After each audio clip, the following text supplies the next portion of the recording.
I'd like for you guys to meet my friend, the Goon. He's going to be joining me for my Monday Night Raw review tonight. Goon, let me ask you something, my friend. What did you think about Monday Night Raw? You can whisper it to me. You don't got to let them know anything. What'd you think of Monday Night Raw? Oh. Really now? Wow. You thought it was a good show. This is why I call him the fucking Goon.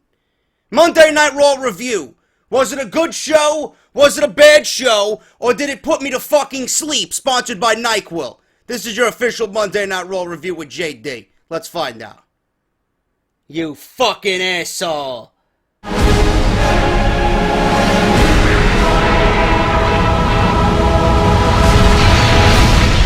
If I was to describe Monday Night Raw to each and every one of you tonight, it would be a nice big bowl of spaghetti, the most boring, plain, tasteless pasta sauce you could find, absolutely nothing to it, no salt and pepper, no garlic, no fucking meatballs, not even a side of garlic bread, bro. And the pasta, it wasn't al dente. It was like fucking glue. This Raw, meh. Yet I have goons on my Twitter. Oh, JD, this Raw was great, man. This is the best Raw in months, man. I mean, honestly, I gotta clean my ears out. I gotta wipe my eyes. Gotta shake off the fucking sweat. Let me consult the Goon. Goon, was this the best Raw in months? No, he changed his fucking mind. No, it wasn't. This Raw was fucking boring. B-O-R-I-N-G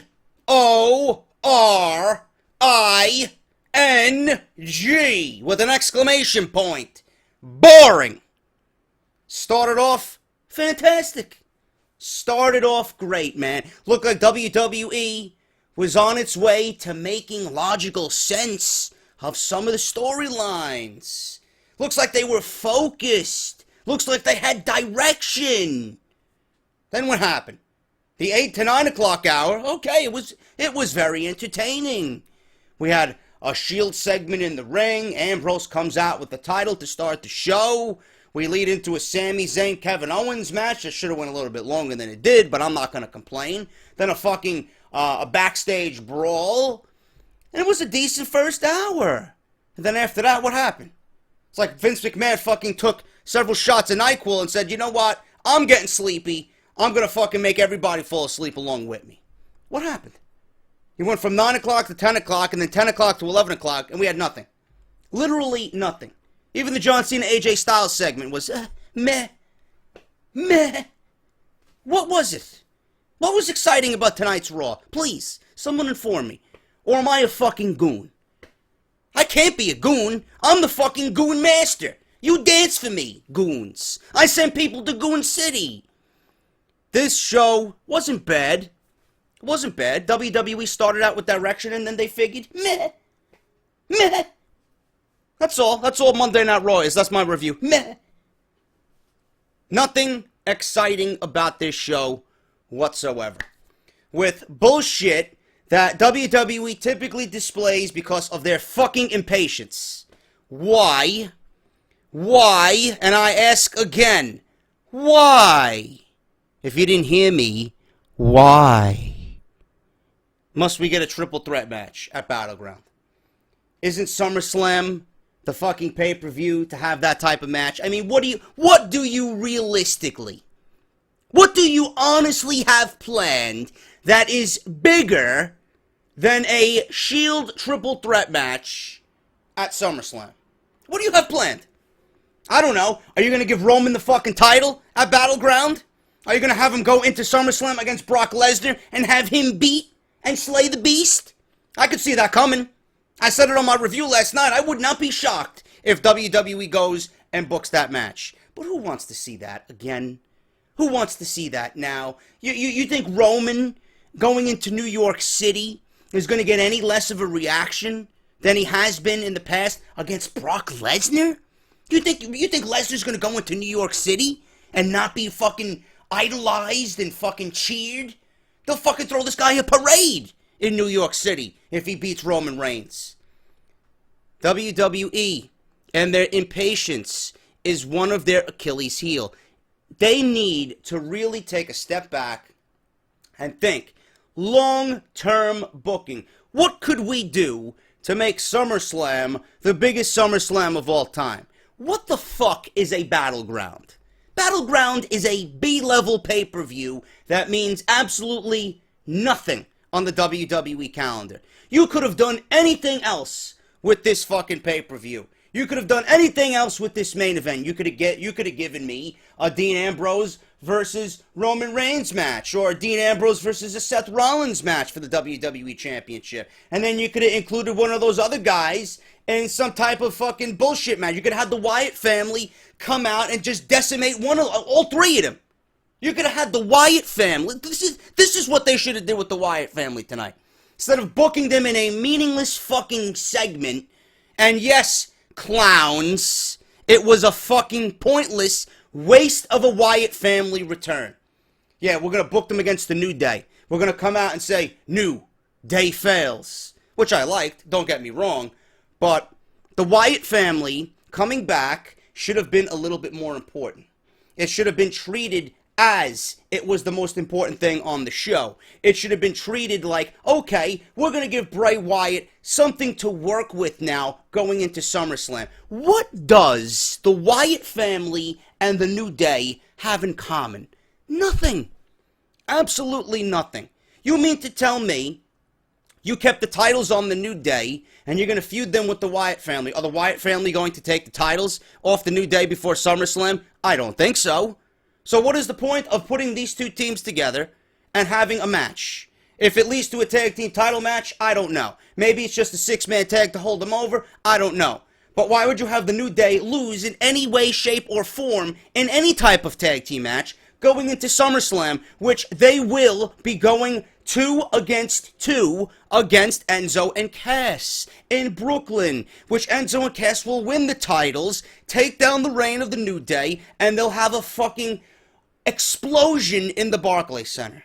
That's what's going to happen. And if it doesn't happen, I'll fucking come on here and make a separate video calling myself a fucking grade A goon. It's going to happen. It makes sense. But then again, after tonight, I thought a triple threat match at SummerSlam would make sense. And WWE just fucking rush. It's like me fucking rushing to work and stuck in fucking bumper-to-bumper traffic on the fucking highway. Rush. Everything's got to be rushed. Why? What do you have planned for SummerSlam, WWE? Huh? What do you have planned? I don't think you have anything that's going to top a triple threat match between Ambrose, Rollins, and Reigns. This is all leading to Reigns getting the title back. Mark my words. This is a mistake. This is a mistake. WWE should have been booking long-term to make SummerSlam the biggest SummerSlam of all time. How you do that is you put these three guys who are your three bona fide superstars right now, the best thing on your programming on a weekly basis, in a match together. Because they have a story to tell, they're all familiar with one another, and they have a reason to be feuding all three at the same time. At SummerSlam, the blow-off needs to be at SummerSlam. Whether this leads to another triple threat match on top of a stipulation, maybe that's the route that they go. I don't know, but I don't doubt WWE is rushing to get this and get the title back on Roman and give him Brock Lesnar. Because what else is Brock Lesnar going to do? You think WWE is going to put Brock Lesnar and Bray Wyatt together? You think that's the idea? You think that's their plan all along? I don't think so. I think WWE thought about it in the beginning of the year and then fucking said, you know what? Go fuck yourself. Sorry for the post-editing. I had a fucking weird case of paranoia. Really. I had a weird case of paranoia. I thought I was behind and my camera wasn't synced with my fucking microphone. It is, and I'm a goon for that, so I apologize for you guys. But do you think, honestly, WWE is going to give us Bray Wyatt versus Brock Lesnar at SummerSlam? I don't think so. I don't think so. WWE, again, foolishly rushing into something that should have been waited on to SummerSlam. I don't like it. And the match tonight, what did it do? We've seen it at fucking Money in the Bank. We've seen it again tonight with no result. And then Michael Cole apparently believes Dean Ambrose now is the master of the pedigree. I mean, if this isn't a fucking instance that we got to get this guy off our TVs, I don't have any other fucking idea for you. I don't know what to tell you. I don't know what to tell you. This guy needs to get off Monday Night Raw. If Dean Ambrose now is doing the pedigree, then Seth Rollins now has taken over Dirty Deeds. So the pedigree now, Triple H's famous finishing move is now called Dirty Deeds. And what Dean Ambrose has been doing, his fucking DDT, which barely finishes off anybody, is now called the pedigree. There we go. That's the revelation of Monday Night Raw for you. All in all, Monday Night Raw showed us two things. One, again, and I feel like a broken record, the 3 hours legit kills this show. And I will stress this again.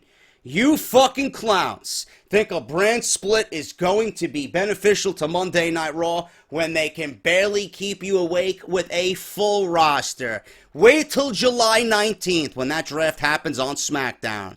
That Monday Night Raw roster is going to be split in half, and we're going to be seeing Big Show. We're going to be seeing the fucking Social Outcast. We're going to be seeing Breezango and R-Truth on fucking Monday Night Raw.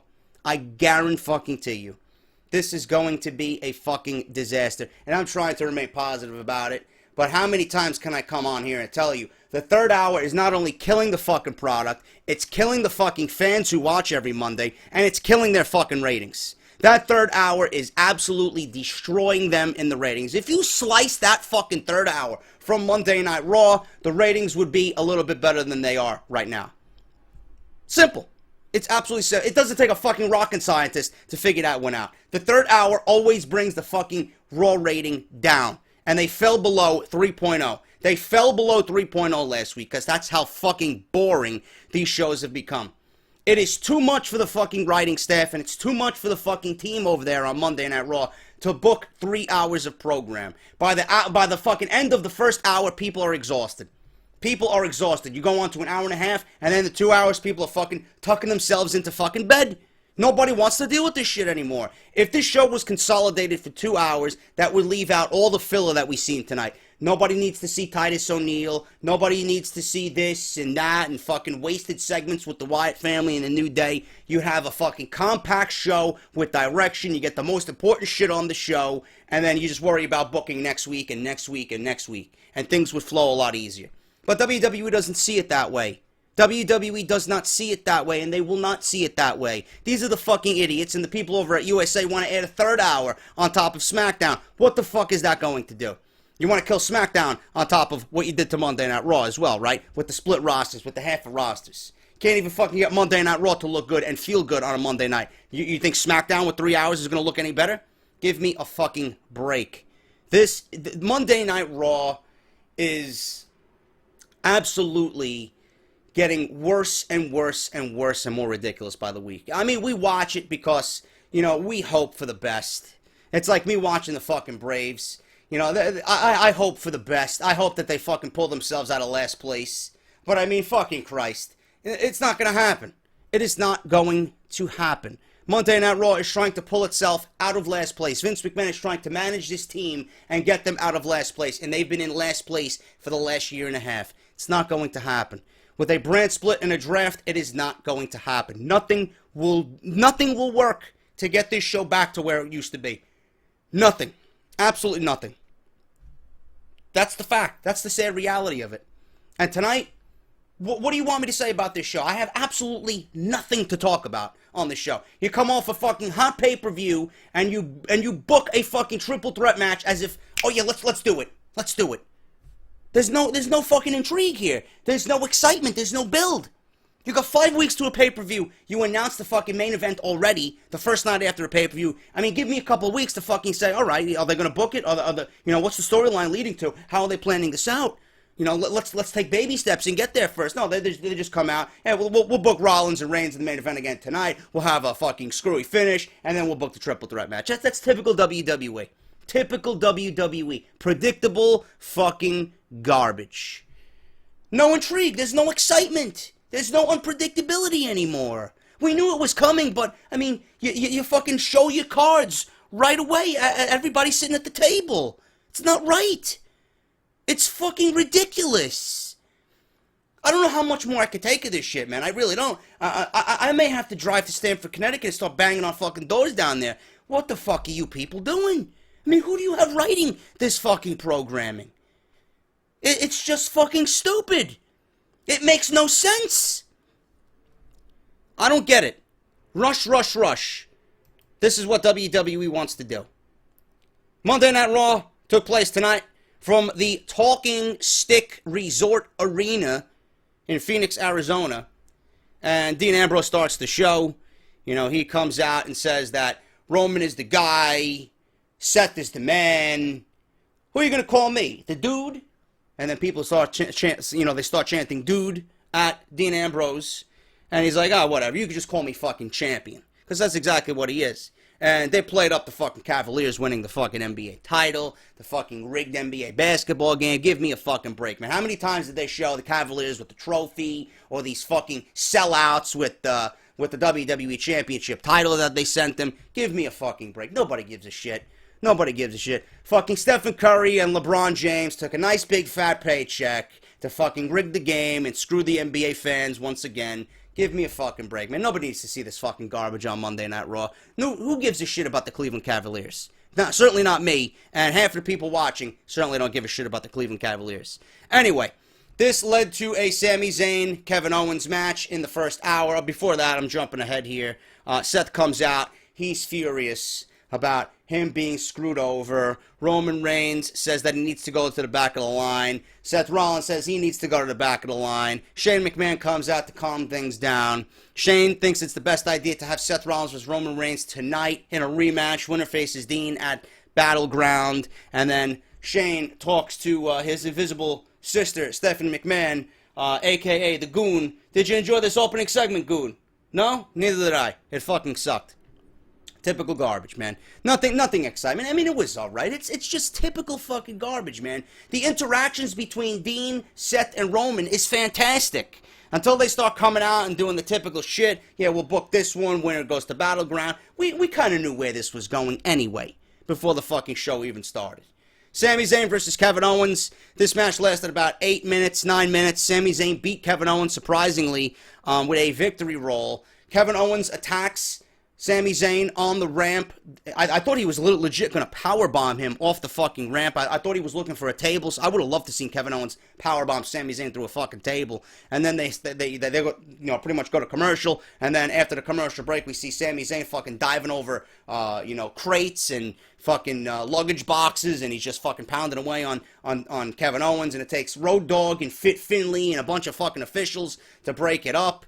So, this is going nowhere. I like that Sami Zayn and Kevin Owens are continuing their feud. They will legit be fighting fucking every single week. They will be a thorn in each other's ass every single week. I could certainly see this being a WWE Championship feud down the line. They will fight forever. They have made that obviously clear. And I like that they're still battling, man. I like that they're still feuding. I could watch these guys legit every week and not get bored. These guys are fucking amazing at what they do, and they're very exciting to watch. So Sami Zayn beats Kevin Owens tonight in a continuation of their feud. Kevin Owens not yet ready, according to WWE. They gave the title to Dean Ambrose for the very reason of that Dean Ambrose is actually neck and neck with Roman Reigns as far as live shows go. When Seth Rollins was out with injury, it was Roman Reigns leading the A squad and Dean Ambrose leading the B squad. Main events, live shows, house shows, Roman Reigns was not doing well at all. Dean Ambrose was actually doing better and about tied. It was about tied, if not better than Roman Reigns as far as house show attendance. So they took the belt off Roman Reigns, but I don't know why they would want to give the belt back to Roman. I don't know why they're jumping ahead to this triple threat match already with no intrigue. I hope WWE has 4 weeks of television planned between these guys, because by the time we get there, it might be fucking fizzled out and it might be boring, and it might mean that nobody gives a shit. I hope that they can keep and gauge our interest for 4 weeks. I don't know. I mean, Finn Balor and Samoa Joe kept our interest for 7 months, but WWE can't book a fucking triple threat match with the Shield in 4 weeks and keep it interesting. I hope they can. You know, they got 3 fucking great talents there, and yes, Roman is a talent. They just need to utilize him correctly. Hopefully they can do it. And given WWE's track record, I don't think they're going to have the momentum going into Battleground. I think it's going to fizzle out one way or another. Enzo and Big Cass versus the Vaudevillains. Nothing here. I mean, these two teams have been going back at it. We all knew the Vaudevillains weren't meant for anything on the main roster, especially after that tournament win and getting the tag team title shot against the New Day. They were squashed here. It was the Bada Boom Shakalaka. I guess the rocket launcher was not PG enough. I don't know why the fuck they changed the name. Enzo and Big Cass win at 2 minutes and 53 seconds. John Cena versus Karl Anderson. The reason why this match took place is because AJ Styles came out and said exactly what I said. The club tainted his win last night. The bottom line is, though, that he beat John Cena. AJ Styles gloats that he beats John Cena. Either way, the club is going to continue doing what they want. Anderson and Gallows come out, and AJ Styles wants them to apologize. They apologize with AJ Styles for coming in and interfering in the match with John Cena. AJ yells at them a bit, but they all make up. Cena comes out and says AJ broke the contract, but Gallows says AJ had no idea what they were going to do. That's the apology, but Cena thinks it's a cover-up to hide the fact that AJ isn't good enough or isn't as good as he says he is. Cena can accept the win because that's the most important thing in WWE. What AJ doesn't get is the idea of being a man of his word. So last night at Money in the Bank, Styles proved that he doesn't have a word or his balls, according to Cena. That earns him a Cena chant, but AJ doesn't think the fans know what they're talking about. AJ thinks that there should be a fight right now. Cena wants Styles. Styles says, no, you're not getting me, man. I beat you at Money in the Bank. You're getting Karl Anderson or Luke Gallows, and it does end up being Karl Anderson. So he'll fight all three, which is the contract AJ should have signed in the first place. AJ stops him and says it's Anderson versus Cena right now. Cena knows that it's going to be him versus all three, so that he should have signed the contract already anyway. But it leads to a Cena-Karl Anderson match. Obviously, this was a squash match. I didn't expect this to go any other way, but John Cena beating Luke Gallows or Karl Anderson, I should say. It was by disqualification because AJ Styles and Luke Gallows interfered. Post-match, Cena takes a Magic Killer and a Styles Clash, and that's pretty much it. I mean, this was probably the least impactful of all segments that these two have had so far. It's going to be interesting to see where they go with the next match. Obviously, we're getting another rematch between Cena and AJ Styles. I was not a huge fan of what they did at Money in the Bank. It was decent. It was watchable. It was good. It wasn't a match that blew me away. I think they're going to actually have a better time with the next match at Battleground, whenever that is announced or whatever type of stipulation that is. But I do want to say one thing, man. I do want to say one thing. There's two things about the John Cena match at Money in the Bank. Number one, people were coming at me saying that Cena was possibly jet-lagged because he was flying back from China. Okay, that is a possibility. Okay, jet lag can be with you for 48 to 72 hours following a long, extensive trip over there for marketing and fucking promotional work for China and the television deal they got over there, plus the new signing that they got over there for China. Okay, they just signed somebody to a developmental deal. I don't know his name, but I know Triple H. I seen it on Monday Night Raw. You guys seen it, that they signed someone to a developmental deal. Regardless of that, okay, I am not a fan of John Cena.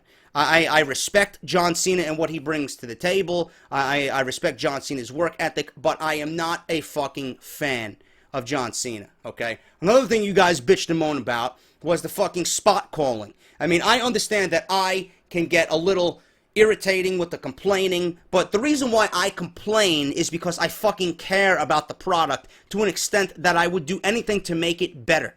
I want to make the product better. I want to give ideas to make the product better. The reason why I talk about Monday Night Raw and the WWE the way I do is because I want to see it get better. It doesn't get better. And they make the mistakes over and over and over again that they should not be making. Okay?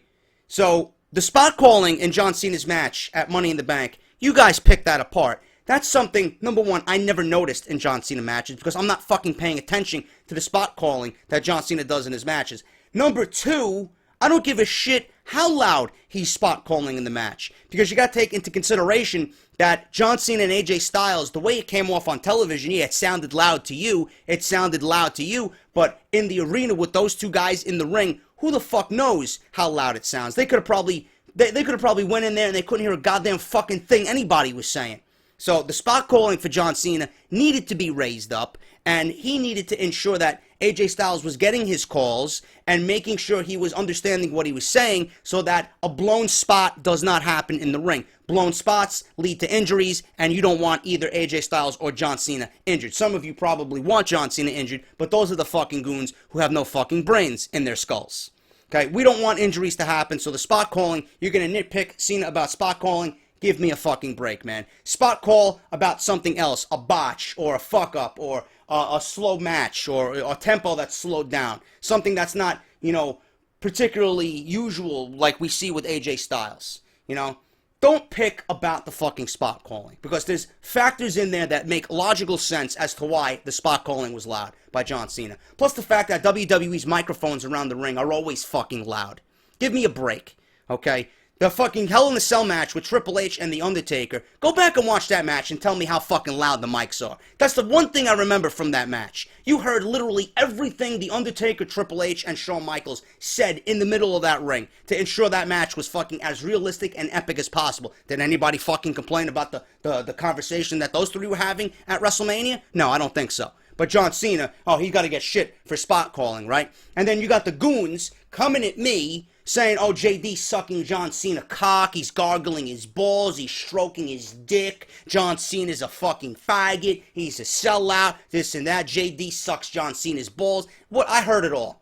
I'm not a fan of John Cena. You don't see me wearing John Cena merchandise on this show or my channel. I don't have one John Cena shirt in my fucking closet. I don't own John Cena hats or posters or wristbands or fucking underwear. I don't even own a John Cena action figure. But yet I'm a fan of John Cena, right? There's a difference between being a fan and being a fan and respecting somebody. There's a huge difference between being a fan and respecting someone. I'm not a fan of John Cena.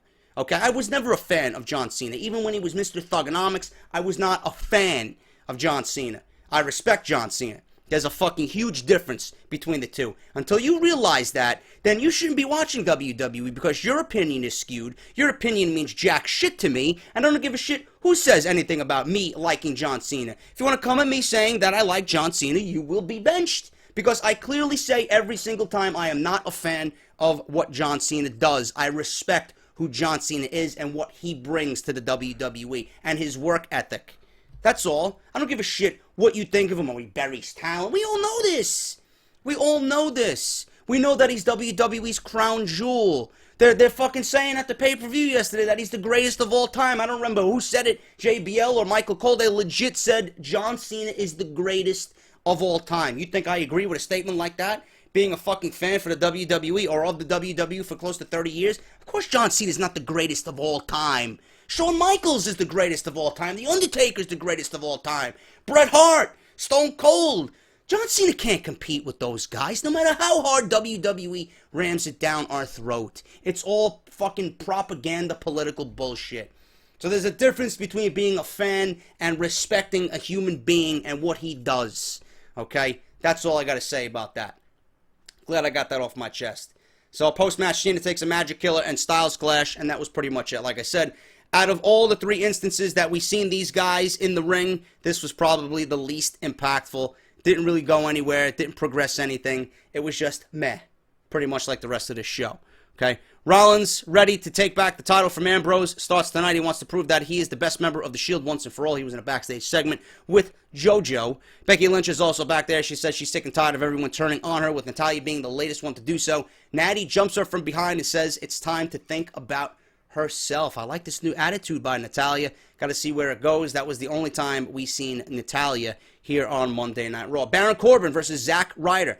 Zack Ryder goes from WrestleMania 32 to not, well, actually, he goes from not even being into WrestleMania 32 in the ladder match. He was there because Neville was hurt. He wins the fucking ladder match at WrestleMania 32. He wins the IC title. He goes on to Monday Night Raw to hold the title for a full 24 hours, drops it to The Miz, and then his world comes crashing down. The highs of WrestleMania, and on this night, he doesn't even get an introduction, and he's squashed by Baron Corbin in 3 minutes. End of days by the Lone Wolf. Baron Corbin looks like a fucking beast. I hope they continue to build him as a monster, and I honestly see. I'm watching Corbin tonight, and tell me if I'm a fucking lunatic or if I'm a fucking idiot. I see Baron Corbin in the ring, and I see Randy Orton. I see Randy Orton fucking going one-on-one with Baron Corbin. The Lone Wolf versus the Viper. I just seen it. Fucking flashed before my eyes watching this match with Baron Corbin and Zack Ryder. Can you see it at SummerSlam? Randy Orton versus Baron Corbin at SummerSlam. I like it. I think it works. And then obviously, an end of days to Randy Orton from Baron Corbin. I like it. I don't know. I would rather see Randy Orton versus Bray Wyatt, but obviously WWE doesn't know what the fuck they're doing with the Wyatt family. Wyatts are coming back. That's a promo that aired after that match. Paige, we see a replay from her last week beating Charlotte in an untitled match. So obviously, WWE books a championship match. Logically, wow, the champion was beat by someone who is not even in contention. And then logically, WWE is like, oh my God, Paige, she beat the champion, so I think she's in line for a title shot. Really? That's what usually happens. WWE made that happen tonight. They made it a reality. Charlotte versus Dana Brooke. Charlotte beat, I don't know why it says Dana Brooke. What the fuck is wrong with these fucking assholes on here, man? Charlotte with Dana Brooke. She didn't beat Dana Brooke. She beat Paige, and there was a botch here. Dana Brooke, apparently, I don't know whether she is just a fucking psycho or I don't know if she's nervous, but she cannot continue to make obvious fucking faults and botches on the main roster. Otherwise, I'm going to be saying, and I don't want to say it, she got to go back down to NXT. Got to fucking learn the fundamentals and basics, man. There was a time in the match where Paige, and we knew something was going to happen, Paige made a fucking sloppy pin by the ropes instead of pulling the fucking champion away and making the pin in the middle of the ring. No, they make the cover by the ropes. Dana Brooke tried to grab Charlotte's leg and put it on the bottom rope. Didn't happen. 1 attempt, 2 attempt, 3 attempt, and then the referee seen the outside interference in what should have been labeled a disqualification, and it's live TV. It wasn't the planned outcome, so what did the referee do? He did the only logical thing that he could do. He threw Dana Brooke out of the fucking arena, or he was ushering her to the back, and then in the meantime, there was a natural selection to Paige, and then 1, 2, 3, Charlotte beats Paige, and it was just a sloppy mess. Obviously, the main thing here was that Sasha Banks came out. She returned. She pretty much is aiming for the Women's Championship. Hopefully, that is the match they're setting up for SummerSlam. Paige gets suplexed, and Sasha comes out, cleans house. Charlotte gets caught in the bank statement to draw Dana back in, only to have Paige help make the save. So we might see a little tag team action here. Paige and Sasha versus Dana Brooke and Charlotte. That might be the lead-in here to the eventual match with Sasha and Charlotte at SummerSlam. Wyatt's come out, a complete waste of a fucking return for the Wyatt family. They didn't even last fucking 3 minutes in the ring, and they got a huge babyface reaction, which was a welcoming sight. Bray Wyatt looks absolutely fantastic. He lost a lot of weight. He looks great. And I hope that they do something with him, man. He is too talented to just waste away. The fucking New Day comes out. Absolutely does not make any sense. Bray looked like he was hypnotizing Xavier Woods because he missed the cue to do his WWE World Tag Team Champion skit. And he looked like he was just being hypnotized, man. It's like he was drawing him to the ring for whatever reason. And then Kofi gets back and says, what's going on here? You missed your cue. And then Bray thinks the future is New Day fails. Or New Day falls, I should say. So, it started off interesting, and then after a minute, it was like, come on, man. This is the best that they could do with the Wyatt family. I would have easily had the Wyatt family interfere in what the Shield was doing in the main event and just cause fucking ruckus. That's what I would have did. I would have had Bray Wyatt, Braun Strowman, and Eric Rowan just completely destroy Rollins, Reigns, and Ambrose. Seriously. And I would have had them fucking ruin everything as far as the championship match goes. The fucking Shield would have to reform for one night only at Battleground to take on the Wyatt family. They would eventually lose to the Wyatt family because of dissension, which would cause more dissension with Reigns, Rollins, and Ambrose. And then you can book the triple threat match for SummerSlam, which would be even more better, even more greater, because there's dissension. They fell to the Wyatt family. Wyatt family got a big win over 3 big guys. And they can go on into the triple threat match at SummerSlam. I don't know why WWE doesn't think this through and think logically. No, we'll put them with the New Day, and what is that going to accomplish? I don't know. Is this going to lead to a tag team title match for the Wyatt family? Is this going to lead to a 6-man tag that the Wyatt family is going to win? But then again, why would you have a tag team championship match between these two teams. It makes no sense when Enzo and Cass are going to be the ones to take the belts off of the New Day at SummerSlam, which is definitely going to happen. If not, WWE is by far the most clueless fucking organization in professional wrestling. And number two, why would you have the New Day lose going into SummerSlam? I don't get it. I mean, why would you kill their momentum? They need to look strong going into a championship match. You don't want to drop a match to the Wyatt family. So what does this mean? The Wyatt family's going to lose again? No direction. I would have easily had them destroy everybody in the main event and set up a triple threat match at Battleground. One time only, rematch from Elimination Chamber several years ago, which was one of the fucking best matches in the last 10, 15 years that the WWE's ever done. The Shield versus the Wyatt family, when both teams are just fucking scorching hot. Don't know why it didn't happen. Rusev versus Titus O'Neil. Who gives a shit? Every time I see this in the notes for a review or Raw or pay-per-view, who gives a shit? Rusev, he got his ass kicked tonight. Titus O'Neil, nobody fucks with my family. Okay, that's a decent direction there. Okay. You know who else we didn't see on this show? What happened to Apollo Crews and Sheamus? Is their feud dead? Are they going to be on SmackDown? I mean, I would have liked to seen something build between those two guys. They weren't on the show. I don't know. I would have much rather seen those two than these two fucking clowns. Then obviously Seth Rollins and Roman Reigns. This was a double countdown. Went to 17 minutes. I mean, everything that we've seen here, we've seen at the pay-per-view. So, I mean, what did it accomplish? It accomplished nothing. WWE got their fucking double count-out, determination. They got their count-out screw job. And Dean Ambrose now, apparently, is the master of the pedigree. And we got a triple threat match for Battleground. Again, it makes no sense to me. And I think WWE really needs to fucking take a step back, take a deep breath, and stop rushing into shit. And instead build slow and nice and pace themselves and get to SummerSlam and make it the best SummerSlam of all time. Why must you fucking fill Battleground with a triple threat match? I just don't get it. I mean, are they doing this for the sake of the fucking draft? Because they know there's a possibility that one of these guys is going to a different brand and the two of them are staying on one brand? Is it going to be Reigns and Rollins on Raw and Dean Ambrose on SmackDown? I don't know. Maybe that's the reason for it, but it just doesn't make any sense to me. I would have easily had all three of them on the same show. You know, the fucking draft is predetermined anyway. WWE knows where each guy is going. So why are they booking this now? It just doesn't make any sense to me. It's not logical. Instead of making SummerSlam your main priority, they're making Battleground into some big event. It doesn't need to be a big event, man. It really don't. I mean, the fucking event, we don't even know what's going to happen with the WWE come the draft. We don't know who's going to be where. We don't know what titles are going to be on the line. We don't know if there's going to be more titles added. This entire pay-per-view is going to be a huge question mark. I mean, the draft and the brand extension is going to trump whatever happens at Battleground. So I don't know what the logic of this was. I really don't. But that was Monday Night Raw. It really wasn't anything impressive. First hour started off decent, and then the hour 2 and 3, it went nowhere, man. It went legit nowhere. And that's my review. Monday Night Raw, June 20th, 2016. Hope you guys enjoyed it. If you did, hit that thumbs up. Let me know what you're thinking. Let me know what you would have done with the Wyatt family. Am I crazy? Well, wouldn't you have rather seen the Wyatt family just destroy everybody in the main event and fucking stake their claim on the WWE? I mean, this is what they need to do to make them feel important. You know, why even announce them on the show? Have them come out and just fucking rip shit up? I don't get it. WWE does things backwards, and it's just a fucking disgrace. They really need to... I wouldn't be surprised if this show was booked in fucking 2 hours. If this fucking script wasn't finalized at 7 o'clock. It just seemed that way. Started off good. Hours 2 and 3 were a complete waste. Nothing exciting. The show dragged. The third hour kills it. The 3-hour format is just fucking cancer every single week.